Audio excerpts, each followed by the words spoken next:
And welcome back to the Homemade Podcast of Sports with your host, Jay Pops. Guys, look, this is the overreaction. As you guys can see, I'm coming from the comfort of my own home. I'm not outside today. Guys, man, where do we start? Where do we start? First and foremost, the offense. The offense looks good. The offense looks damn good. We're way further than where we were last year. The only issue I have with the offense right now is where's Moose Muhammad at? All right, where is Moose? Let Moose get in there with Evan and Noah. All right, Ananias. Where's Ananias at? Let these guys play. This is what I will say about that game because we got our ass whooped. Okay, I'm just gonna honestly say that we got our ass whooped. Shout out to Miami. These guys tried to tell me a long time ago, hey man, you need to watch X, Y, and Z. They did. They tried to tell me. You need to watch those guys. And I watched them. Hell, we all watched them. And we got our ass whooped. Okay. I'm not overly upset with the loss. I'm just upset with how the way we lost. Because we were leading in this football game. And it could have been a blowout. It could have been a blowout for Texas A&M. All right. It could have been. The issue that I have right now, though, is that you cannot have Evan Stewart be that dog that we all know he is and still come away with a blowout loss. Evan Stewart had 11 receptions for 142 damn yards. That makes no sense. And he got 0 touchdowns.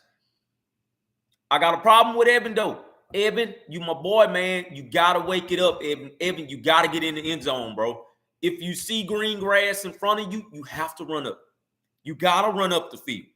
We know this. You know this. We can see the frustration on Evan's face when he did not get those 2 touchdowns. Bro, that. And even Bobby was mad. Bobby Petrino was very upset because although we had a good offensive performance, Bobby knew that it could have been way more, okay? He was upset that Evan did not take his touchdown chances, man. He didn't. God, I hate that. I hate that. And that right there could possibly have just set the tone of the game going forward. It could have set the tone. So that's why I say I'm not overly upset. Man, it's just a second game. And this is what I did say. I did say that Texas A&M was going to go 11-1 this season.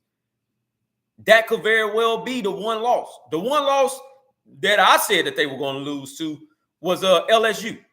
But then again, we don't know yet. Miami could be that one loss, man, that they really, really needed. And they came away with a hard-fought loss. The score was 33-48. And Miami set the tone in the second half by running that kickoff return back. I swear to you, man, that shit looked like Texas A&M versus Alabama in 2021. You guys remember when A-Chain ran that kickoff return back? That's exactly how Miami looked. Miami looked like they were Texas A&M, and Texas A&M looked like they were Alabama. All right, coming in there, chip on their shoulder, the biggest damn target ever that they've carried ever since last year, and they absolutely crapped the bed. They crapped the bed, man. So once again, like I say, I'm not overly upset with that loss. I'm just upset with how the way they lost it because, man, Connor played. Connor played his heart out, man. Okay, so you guys are saying you can't see my face at all. Hold on for 1 second here.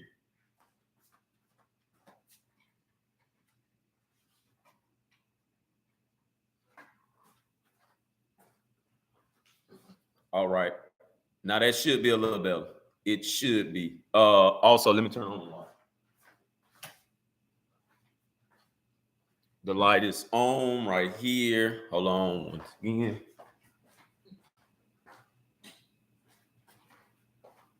And the light is on right here. You guys should be able to see everything. Am I correct? I was just looking at the comment here. It was saying, hey, we can't see your face at all. You guys should be able to see me now. Get around light is better. I don't have no round light. Well, I actually do, but It's in the garage. But then again, this is the reason why I kind of do this outside. I just like the lighting out there, man. But let me know if you guys can see. All right. I hear somebody saying better. Okay. All right. That's better. Okay. Like that. Cool. All right. Now I'm ready to go. But this is the thing with me. We all know this by now. That pass defense is absolutely horrible. It is horrible. It is horrible, man. I have no clue of what's going on with the pass defense. I believe DJ Durkin is still trying to run a 3-man front. Yeah, I said it. For whatever reason, it kills me that he still wants to run this 3-man front, knowing damn well you have as much talent as Georgia and Alabama on the defensive line, and you're still trying to run a 3-man front. That makes absolutely no sense to me. Man, if I didn't know any better, look, this offense, I don't think any of us is worried about this anymore. I think a lot of people want to see if things go wrong, what would Jimbo Fisher do so far as the offense is concerned. Jimbo didn't snatch anything. Jimbo did what he told you guys he was going to do a long time ago, which was give up the play call. He hired Bob Petrino for a reason, and he didn't do anything. Jimbo was like, hey, man, we just going to let it play out. You got to let losses come when you give up something that you haven't given up before. Jimbo has gave up the plays. That's not an issue. The issue is the defense right now. All right? It's the actual defensive line getting pressure. They can't get any damn pressure. I love what Jimbo said. Jimbo came out and he absolutely called out DJ Durkin. He called him out on the slick side. He said, hey, man, we got to start getting some pressure on the damn quarterback. If we ain't got no pressure on him, then what can we do? So he absolutely called out DJ Durkin. It's time. Call him out. You got to get pressure, bro. Stop running these dumbass 3-man fronts. That's dumb to me. Stop. You're not at Michigan. You're not playing Big Ten teams, man. You're not doing that. You're in the SEC. You just played the ACC team that just completely threw for 5 damn touchdowns on you. 5. Only reason why he threw all 5 of those was because he had time to deliver. I can't even much blame this on the cornerbacks. How long do you expect those guys to cover back there when you can't get any pressure? How long? Tyler Van Dyke is just standing there. But when this game started, what did I tell you guys? I say the only way Miami will win this game is if Tyler Van Dyke beats us. And Tyler Van Dyke got out there and he beat us. He beat us. He threw 5 touchdowns. 5. That's not on my defensive backs. I'm sorry. As much as I want to blame them, I'm not. That's not on them. That's on the defensive line getting pressure, man. Call some plays where it's going to have your defensive line and your linebackers involved. They weren't involved. They were not involved, man. They weren't. I don't understand what you're doing. Are you going to run a defense or not? Because this is what we're going to question the whole season. Now, it's no doubt in my mind that Texas A&M can possibly win the next 10 games going forward. They can possibly do that because they have the offense to do it. They got the damn offense. All right? That's not the problem. They have the offense. Do you have the defense to stay in the damn ball game? They had it for the first half, man. It was 17-7. Tell me how you lost that lead. That's the most aggy thing that I've seen. We got the big lead. We're up. Once again, Evan should have got him 2 touchdowns. That shit would have been 24-7. That shit would have been 24-7, man. I know what I saw. Miami also knew that, okay, well, if they ain't going to take them easy-ass points, then we're going to have to do something different. And Tyler Van Dyke, he got out there and he took it. All right. New King guard, hey, man, you finally got the win. I will bow down. I show respect to Miami. Okay, Miami came in there and Miami balled. They balled. That guy, Strickland, I think it's Strickland or Strickland, something like that. Or Rivio X-Pro or something like that, the wide receiver name. That guy was balling out there. That guy had only 6 receptions for 140 plus damn yards. And I think he got like 1 touchdown. He got like 1 touchdown. Miami, our O-line is the best in the country. As of right now, they are so far as pass blocking. However, I was right about one thing. I told you guys that Miami wasn't going to run for over 100 yards. I was dead serious on that one. I knew what I was looking at. However, I left out one huge thing. Are they going to be able to get pressure on the quarterback? And they didn't get anything. They didn't get anything, man. Y'all need to put number 26 at linebacker. He's not a safety. No, you talking about the Money Richardson. The Money is one of the best safeties in the country. However, when you have a mismatch, then it is what it is. The Money is a mismatch on a wide receiver. The Money is the best safety that you will know playing in zone coverage because he'll zone the shit out of it. Going man-to-man, one-on-one, the Money is going to get beat every time. I know what the hell I'm talking about there. Only reason because the Money doesn't have the speed that's the next man. However, like I say, he knows how to play zone defense like crazy. And he knows his spot. You cannot leave those guys out there on islands for 24 hours because that looked like that's what your defensive backs were doing. They was just standing there for 24 hours. Eventually, somebody's going to get open down the field. All right? Somebody is going to get open. Tyler Van Dyke had the hot hand. He found it and throwing it to him. Throwing it to him, man. Once again, yeah, like you say, D-line couldn't get pressure. I know they couldn't. Shout out to Kangaroo Black. He came into the chat. We on the same train today, Pops. I know we are. I know we are. And I'm going to get to that Alabama game in just a minute. But we can't expect to do shit like this and then say, yeah, man, we ready. We ready. Man, we have no room to talk shit today. Hell, we can't even much talk shit to University of Louisiana Monroe. We're going to win the game. I got them on winning the game. I just don't know what the score is going to be if the defense is going to come out and look like that again. You got too many 4- and 5-star athletes on that defensive line, and you're just giving up every damn thing. You're giving up everything. How Jimbo in year 6 and still talking about building? Jimbo isn't. When did Jimbo talk about building? Because he isn't building anything. Jimbo had no excuses. I told you once before, Jimbo called out DJ Durkin. He said, hey, man, you got to get some pressure on the damn quarterback. We can't come out every game and you ain't got no pressure on the quarterback because now you're leaving Bobby Petrino to just go score for score for score. All right? What I seen last night was 2 quarterbacks that were NFL ready. Connor Wingman, NFL ready. He ain't number the sophomore. Tyler Van Dyke, NFL ready. All right. And I believe Tyler Van Dyke will leave this year. He will be leaving Miami this year. He's not coming back next year. Y'all got to get going. Where do you think y'all record will be at the end? I still think they have a possibility of being 11-1. You still got to get some things fixed. But because we have the offense to win games. All right. That's not the issue anymore. We got the offense to win the damn football games now. We can go blow for blow with anybody.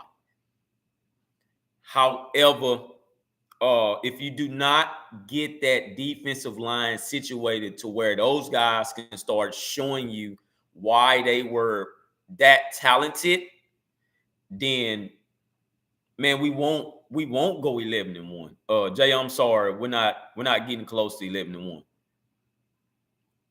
Look, I told you this once before. Texas A&M has the offense to win games.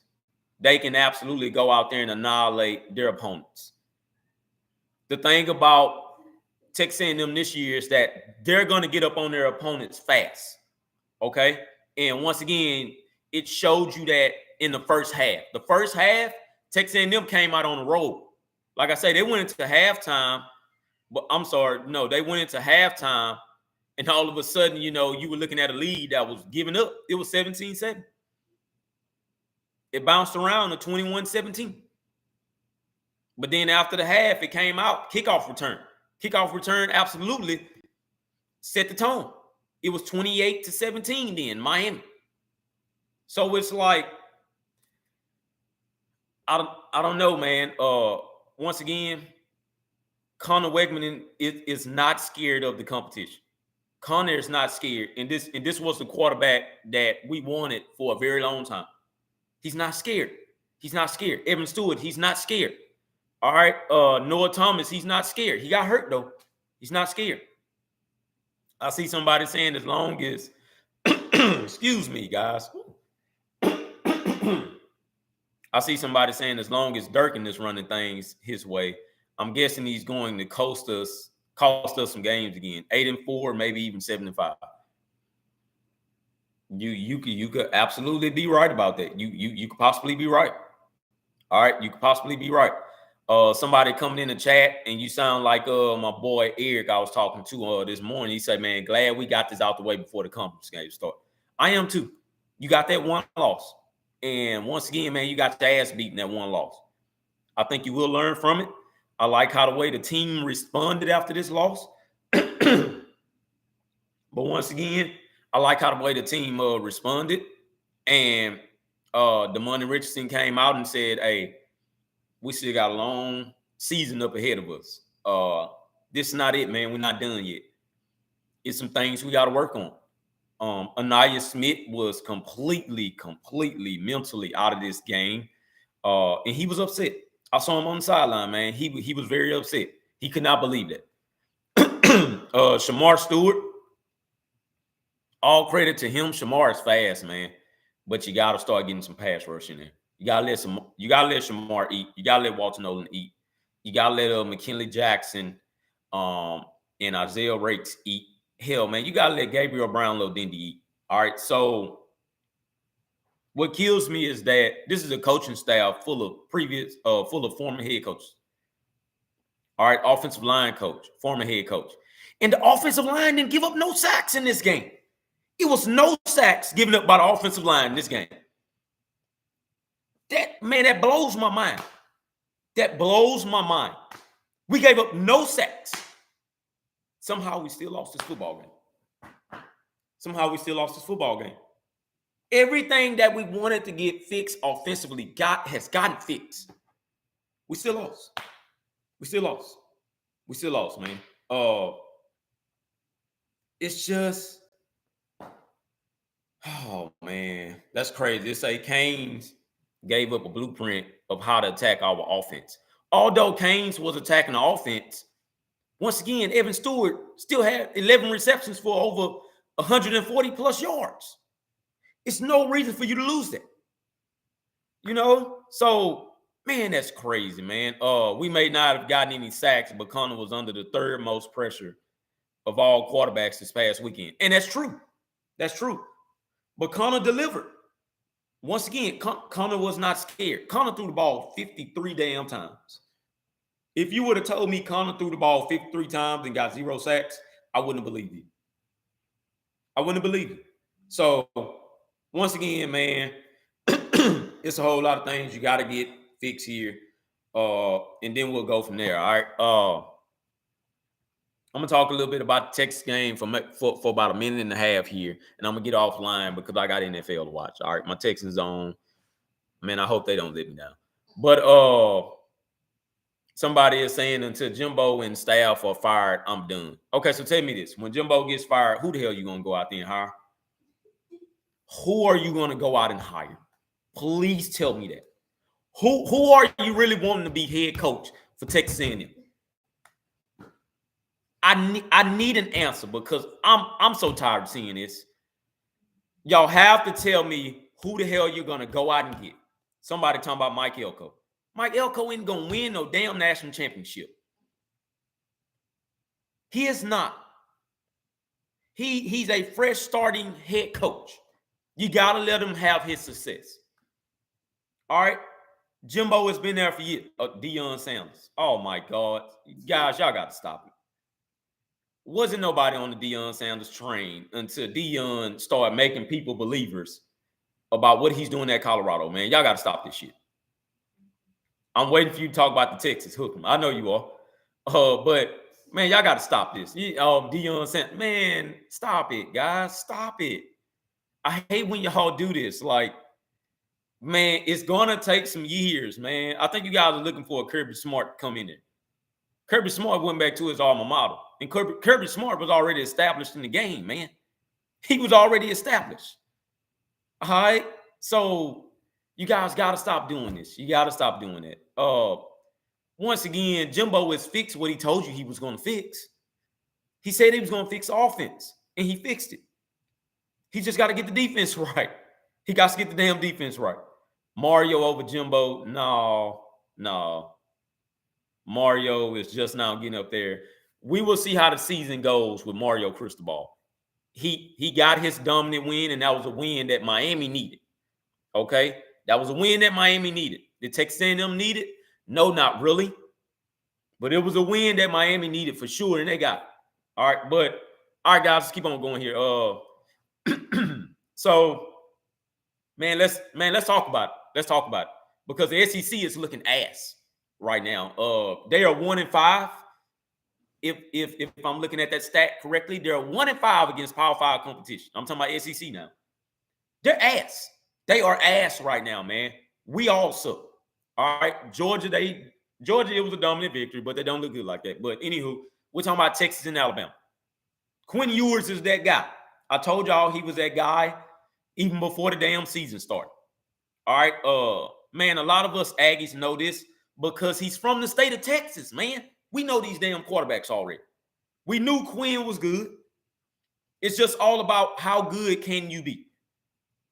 If I'm reading it correctly here, that was the first time Texas won against an AP top 3 opponent since 1969. Since 1969. It was a good win for the program, and it was a good win for Steve Sarkisian. All right, that was a win that Texas needed to level up. I hear what you're saying since 2008, but no, on the road is what I'm talking about. That was the first time that they won on the road against an AP top 3 opponent since 1969. Since 2008, that was the first time that they beat a top 3 opponent. But since 1969 on the road, that was the first time Texas done it. Guess how many sacks Alabama gave up in this damn football game? Which blows my mind because I heard all offseason about how that offensive line was the best offensive line in the country. They gave up 5 sacks. And I told y'all that Alabama had problems. They have a big problem. They got a quarterback problem. They really, really honestly do. D. Taylor, 0. I know you're talking about Anthony Hill. Anthony Hill got 1.5 sack in this game. I said it all offseason. I wish we could have kept Anthony Hill. I wish we could have kept him. However, because the middle linebackers coach, which is over there with Mike Elko now, I think he pretty much knew that his ass was going to get let go. But at the same time, he knew that Mike Elko was going to make the move, and Mike Elko had already told him what was what. And I honestly believe he stopped recruiting, and which is fine, but he stopped recruiting, man. He really did stop recruiting. But that guy honestly whiffed on number 1 linebacker, man. We missed 2 number 1 linebackers. We missed 2. Anthony Hill was one of them. I wish that guy could have been a part of us, man. Last night, what we seen was Texas look like a dominant football team in Tuscaloosa, Alabama. That shocks me. Just like that shocked the whole world. However, I'm not shocked that Alabama lost. I'm not. I had said all offseason that Texas was going to win that game, but the closer I got to the season, I said that Texas wasn't going to win the game, and Alabama was going to at least win by a touchdown or 3 points. This is what I said. But I've said all offseason that, man, I think Texas is going to go into Tuscaloosa and they're going to win a football game. I said that shit. I said that. However, man, Texas got out there and they handled their business. All right. Alabama did not look dominant at all. They did not look dominant, man. They have a real quarterback problem, man. They do. And Nick Saban knows this. But for whatever reason, he believes in the offense coordinator. I don't. I did not see anything at Notre Dame that Tommy Rees did that he can put on a resume that said, yeah, man, I done this, and that. No, you didn't. No, you didn't, man. I do not believe in Tommy Rees as offense coordinator. Uh, However, I do believe in the defense coordinator. But for the simple fact of that, Texas has a secondary problem, just like Texas A&M. It's true. It's true. And you've seen this is crazy what we've witnessed here. We witnessed the number one most talented team go down by 10 in a 10-point loss. We witnessed the number 4 most talented team go down in a 15-point loss. And we witnessed Clemson, who's the number 5 most talented team, go down with a loss last weekend by 20 points. The changing of the guards is real. We have real problems with these most talented teams right now. We have real question marks. It is starting to show more and more in this 2023 season. Before this season started, I said, man, this season is going to be wide open. It's going to be wide open. If teams continue to look like this on a weekly basis, Georgia will win their 3rd national championship on a 3-peat run. I'm going to say this once again. If teams continue to look like this, Georgia will win a 3-peat. It's nobody that I'm putting over Georgia right now. All right. Although Georgia hadn't looked good so far to me, it's nobody that I can put over Georgia. That's in that top 5. Ohio State still does not look good. They still do not look like a good football team. Michigan. I believe Michigan might have something to say about that. All right. But man, once again, these top 5 most talented teams right now, they got to get something going and they got to fix these issues. They have to. Once again, we seen Texas run all around their goddamn Alabama secondary yesterday. I did not actually see the game, but of course, guys, I've seen the highlights. Come on now. Texas did what they were supposed to do. That guy, Quinn Ewers, threw for 3 touchdowns yesterday and over 300 plus yards at Bryant-Denny Stadium. At Bryant-Denny. I'm going to say that once again. At Bryant-Denny. Man, do you not know how hard it is to win at Bryant-Denny Stadium at night? That's hard, man. That is freaking hard. But they went in there and they showed them it ain't really that hard. And then they went to go talk to the recruits. Oh, God, man, I seen this with LSU in 2019. They went to go and talk to those recruits. They said, hey, man, come on to Texas. Come to Texas. I say, oh, shit. It done started, man. It done started all over again. So I believe that Alabama has to fix that offensive line. If you're giving up 5 sacks and you're telling me that you're going to run circles around the SEC this year, that's a lie. But that's why I said that Alabama was not going to be that team this year to actually win the West. I said that. All right. I also said that Texas A&M was going to win the West. You know, but they have a strong possibility to do it. But both of these teams got to get these defense together. LSU, they don't look like a good football team. They still don't. Ole Miss looked at that SEC patch logo and said to themselves, man, we playing the SEC. Ain't no way in hell I'm finna let Tulane beat us. And Ole Miss came back and they put on a dominant performance and they won that football game 37-20. If you would have told me Ole Miss was going to do this, and that, but I've seen this from Ole Miss too. We'll have to see how the back half of the season goes for Ole Miss because they do have to play the rest of their schedule now. But if you would have told me that Ole Miss would have done that as opposed to Texas A&M and Alabama, I would have said that you're a lie. But Alabama met their match. I believe Malachi Moore and what was it? Malachi Moore that was hurt, and I think some other guy was hurt for Alabama. But it's no excuses when you got a heavy rotation like that.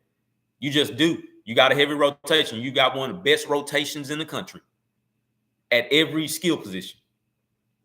Once again, the defense wasn't the issue. It's the offensive line. The offensive line, man, they're garbage. They're garbage. Yeah, I know this is only after the second game, but you gave up 5 sacks, and it's only You gave up 5 sacks in that game, and you gave up 3 last game, which was against Middle freaking Tennessee. You gave up 3 sacks in that game. You gave up 5 in this one. You were giving up 8 total sacks, and you ain't much got halfway through the season yet. So they got issues, but Texas was able to exploit that, and Texas looked like the more dominant football team right now. Texas deserves every bit of to be ranked, and I think the top 5, they're going to be ranked in the top 5. But we'll have to see how Texas goes on with the season. We'll have to see how they look going forward. All these are just overreactions, quick overreactions. It's still a long way in the season. You better get that loss out now, because if you start piling up losses in SEC play or conference play, period, then you're going to be in some trouble, and somebody's going to get fired. I'm going to be dead ass honest with you. Somebody's going to get, even for Alabama, somebody's going to get fired. It ain't going to be Nick Saban. Nick Saban can't fire himself. He can't fire himself. However, somebody's going to have to get their walking papers.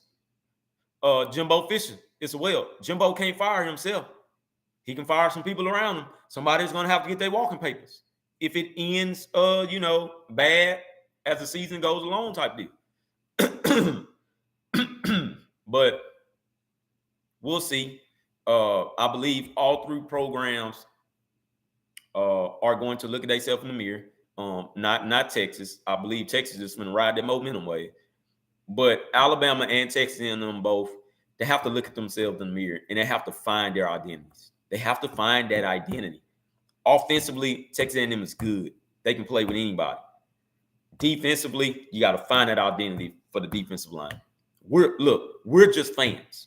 We're just fans. We know football, though. Okay, I know the game. But when on the outside looking in, we don't know what's really going on. They got to fix it. All right, so that's it. That's all I have for you guys on today. I'll be back on Tuesday. Once again, make sure you subscribe to the show. Thank you guys for tuning on. And I'll be back on Tuesday. All right, #GigemAx.